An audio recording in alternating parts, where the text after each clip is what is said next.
রাধে রাধে সবাইকে। ঘুম থেকে উঠে আমি এই মানি ব্যাংকটায় আগে 500 টাকা ফেলে দিলাম।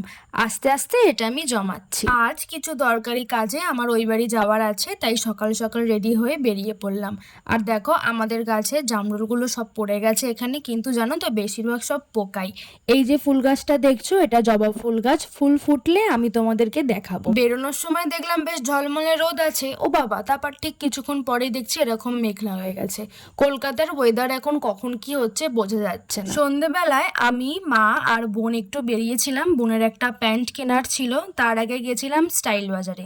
আর আমরা কি কি কেনাকাটা করেছি তোমরা যদি সেটা দেখতে চাও কমেন্ট করতে পারো, আমি তোমাদের দেখিয়ে দেবো।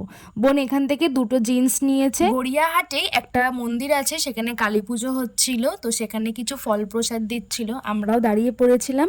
ফল প্রসাদ খেয়ে বাড়ির দিকে রওনা দিলাম। স্টাইল বাজার থেকে জয়ের এই সামার কিটটা কিনেছি। এটার মধ্যে অনেক কিছু আছে। শাওয়ার জেল, দুটো ফেস ওয়াশ আছে, একটা সানস্ক্রিন আছে আর একটা ময়শ্চারাইজার আছে। আর কিছু সোপ কিনেছি, তার সাথে কিছু ওয়েট ওয়াইপসও কিনেছি, 3টে ফ্লেভারের, একটা চারকোল আর একটা রোজ আর একটা ছিল স্ট্রবেরি। রাতে মায়ের কাছে ডিনার করে আমরা সোনারপুরের দিকে রওনা দিলাম। তো আজকের এই দিনটা আমার এরম কাটলো। দেখা হচ্ছে পরের ভিডিওতে।